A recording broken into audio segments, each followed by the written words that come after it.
Pemirsa, keberangkatan calon jemaah haji kloter pertama telah dimulai sejak Minggu dini hari tadi. Sejumlah kesiapan pun telah dilakukan oleh Kementerian Agama.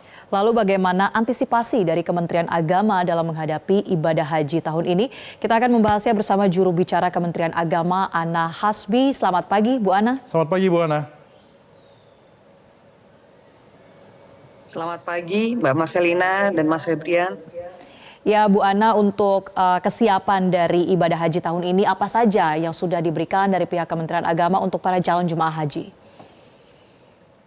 Untuk penyelenggaraan haji tahun ini, kebetulan kemarin Pak Menteri beserta tim dari Direktorat Penyelenggaraan Haji baru kembali kemarin sore jam 4 gitu ya dari Saudi.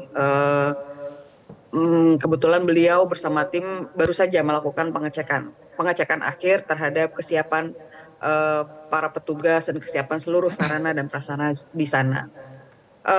Ini untuk gelombang pertama seperti tadi disebutkan oleh salah satu tadi rekan Anda itu, memang keberangkatan yang gelombang pertama ini kan ke Madinah.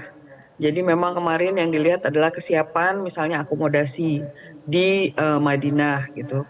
Kebetulan lokasinya yang kita dapatkan tahun ini itu relatif dekat dengan Masjid Nabawi. Jadi paling jauh itu hanya 350 meter. Nah itu yang sedang kita persiapkan. Kami juga sudah mengirimkan sekitar 400 petugas kemarin tanggal 8. 108 diantaranya petugas kesehatan dan sisanya adalah petugas bandara dan petugas yang bertugas nanti di Madinah gitu ya, bertugas sebagai tim akomodasi lalu transportasi gitu serta layanan lansia gitu. Jadi relatif karena kita ini pas gelombang pertama ini di Madinah, maka di Madinah yang kita persiapkan dan ya alhamdulillah sih sejauh ini memang semua berjalan seperti yang kita harapkan. Begitu. Ya, Ibu Ana, tahun ini di Arab Saudi, Mekah dan juga Madinah diprediksi suhunya akan cukup tinggi mencapai 50 derajat Celcius. Seperti apa pembekalan yang dilakukan untuk para jemaah nanti? Betul, kemarin Pak Menteri juga secara khusus ketika melepas para jemaah juga sempat memberikan sedikit pesan gitu ya kepada para jemaah untuk menjaga kesehatan. Karena menurut informasi yang beliau dapatkan, nanti pada saat puncak haji itu suhu akan mencapai sekitar 48 hingga 50 derajat. Ini tentu cuaca yang sama sekali berbeda dengan keadaan kita di sini di Indonesia.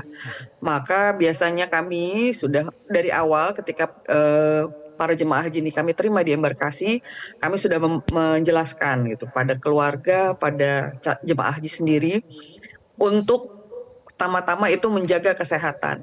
Karena gelombang pertama ini datangnya ke Madinah, kami selalu mengingatkan untuk tidak memforsir ya, karena belum mencapai puncak. Puncak itu kan nanti masih bulan depan ya, bulan Juni ketika wukuf. Gitu. Hajinya itu kan di wukuf.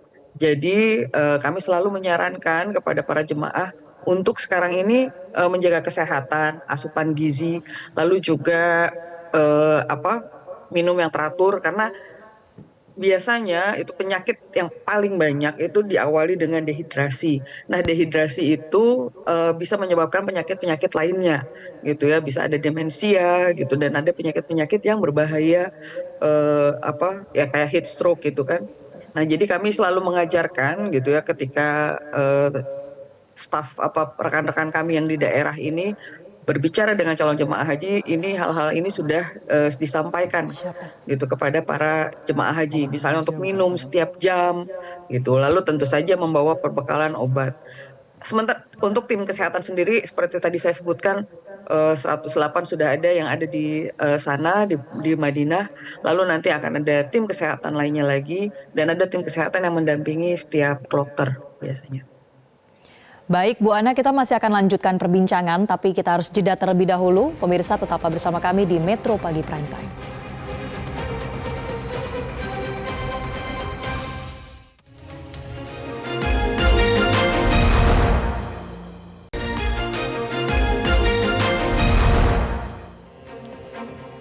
Pemirsa, Anda kembali di Metro Pagi Prime Time dan langsung kita lanjutkan perbincangan. Bu Ana, untuk mengantisipasi kondisi cuaca di sana, apa langkah pertolongan pertama yang bisa dilakukan oleh jemaah jika mengalami kurang enak badan atau jatuh sakit? Kalau pertama, kalau tidak enak badan atau sudah merasa apa ya, ya akan jatuh sakit, kami mengimbau agar para calon jemaah haji untuk menghubungi petugas gitu kan, di sana selalu ada petugas gitu, lapor sehingga petugas itu bisa menghubungkan dengan tim kesehatan gitu yang ada gitu. Petugas yang kan biasanya ada petugas yang ada di hotel yang diakomodasi stay di sana. Nah, apa ini para petugas ini akan menghubungkan dengan tim kesehatan dan tim kesehatan biasanya sudah siap gitu ya, bisa membantu. Tapi yang lebih penting dari itu memang kami juga selalu mengimbau jemaah haji untuk selalu membawa obat-obatan pribadi gitu yang biasa dikonsumsi, yang biasa mereka gunakan, lalu juga vitamin gitu itu sangat esensial untuk ibadah haji gitu, karena ibadah haji memang ibadah fisik sehingga memang menjaga kesehatan dan kebugaran, jadi bukan cuma kesehatan tapi kebugaran badan itu sangat penting supaya ibadah kita lancar hingga nanti sampai di wukuf. Ya Ibu Ana, untuk tahun ini Indonesia mendapatkan kuota haji ditambah 20.000, totalnya adalah mencapai 241.000 jemaah. Apakah dengan meningkatnya jumlah jemaah haji Indonesia ini juga akan diikuti dengan pengawasan yang semakin meningkat? Betul. Jadi mungkin bukan pengawasan ya, tapi kami memang minta petugas agak lebih banyak, sedikit lebih banyak. Lalu juga karena kami sudah menyiapkan dari jauh-jauh hari gitu ya, persiapannya juga lebih panjang. Nah, memang penyelenggaraan tahun ini berbeda dari tahun lalu. Kalau sebelum-sebelumnya itu kalau misalnya kita ingat, biasanya biaya haji itu baru diketahui itu beberapa bulan saja gitu ya dari haji. Nah, sementara yang tahun ini kan kita sudah tahu dari jauh-jauh hari. Nah, ini penting sehingga memastikan kita bisa menghubungi misalnya akomodasi gitu ya, pihak-pihak vendor akomodasi, transportasi. Jadi persiapannya pun lebih panjang. Nah, itu menurut saya keuntungan tersendiri. Kedua, yang berbeda adalah syarat istitoah. Dahulu itu ya pelunasan dulu, orang-orang melakukan pelunasan, lalu cek kesehatan dan lalu berangkat. Nah, ini kadang-kadang waktu yang sangat sempit ini membuat Aku langsung tanya nih, medical Mas. check up-nya juga tidak terlalu rapi gitu ya. Nah, di tahun ini kita perlakukan istitoah kesehatan dulu baru pelunasan. Jadi dari awal kita sudah sudah memeriksa, sudah mengetahui penyakit-penyakit apa yang kira-kira diderita atau yang dimiliki oleh para calon jemaah haji ini, sehingga dari jauh-jauh hari juga bisa diantisipasi gitu. Nah, karena penerapan istitoah yang tepat ini yang agak ketat, insya Allah ini juga bisa berakibat baik gitu, nantinya berdampak baik pada penyelenggaraan haji, karena artinya jemaah ini seperti tadi disampaikan juga memang ada beberapa pemeriksaan kesehatan gitu ya, sehingga kita betul-betul memastikan bahwa jemaah haji yang berangkat itu sehat gitu. Nah, kalau itu sudah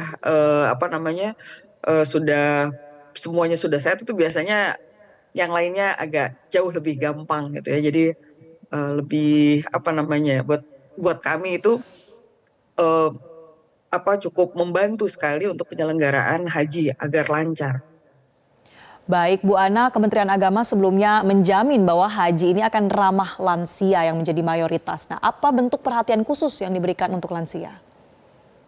Ya, tagline haji tahun ini masih haji ramah lansia dan berkeadilan. Ini sama dengan tahun lalu. Kalau tahun lalu itu kan pertama kali tagline ramah lansia. Sehingga dari tahun kemarin itu kita belajar banyak bagaimana cara melayani lansia. Tahun ini lebih sedikit lansia dibandingkan tahun lalu, tapi tetap jumlahnya itu mencapai 30%. Ya, jadi ada sekitar 45.000 jemaah haji yang lansia. Nah, kami mempersiapkan petugas haji khusus lansia gitu yang akan disebar di berbagai sektor nanti baik di Mekah maupun di Madinah. Lalu juga yang penting adalah transportasi kemarin itu yang kami yang baru saja Pak Menteri kemarin cek tahun lalu masih ada bis-bis yang tinggi gitu misalnya. Nah, bis yang tinggi ini biasanya agak merepotkan ya buat jemaah lansia atau mereka yang menggunakan kursi roda. Tahun ini kita mendapat banyak bus yang deknya tuh bisa turun naik sendiri gitu sehingga orang yang dengan kursi roda maupun lansia itu akan lebih mudah. Nah, ketika jemaah ini bisa naik ke bus dengan mudah, walaupun tampaknya tidak signifikan, tapi sebetulnya dampaknya akan panjang, akan signifikan. Karena artinya waktu yang digunakan untuk naik dan turun bus itu jadi singkat, sehingga perjalanan akan lebih lancar gitu ya. Kan kalau dulu kan lama ya orang bus tuh harus standby gitu sampai nunggu karena kalau lansia itu kan agak kesulitan naik tangga. Nah sekarang transportasinya kami punya banyak yang deknya bisa naik turun itu. Lalu yang terakhir dan paling penting itu adalah konsumsi. Karena kami sadar bahwa ibadah haji itu ibadah fisik, maka makanan atau asupan gizi menjadi perhatian utama. Nah, tahun lalu kami juga memang memperhatikan gizi. Tapi tahun ini bukan cuma gizi yang kami perhatikan, tapi bentuk makanan. Gitu. Karena untuk lansia ternyata harus makanannya pun harus lebih lunak gitu ya.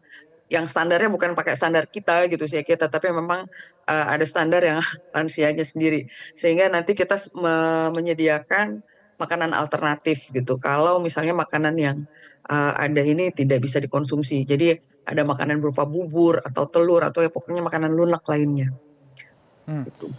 Ibu Ana, kemudian untuk visa jemaah haji kemarin Menteri Agama sempat mengimbau untuk tidak berangkat menggunakan visa selain visa haji, artinya visa wisata tidak boleh. Nah, pengawasan dari Kementerian Agama seperti apa?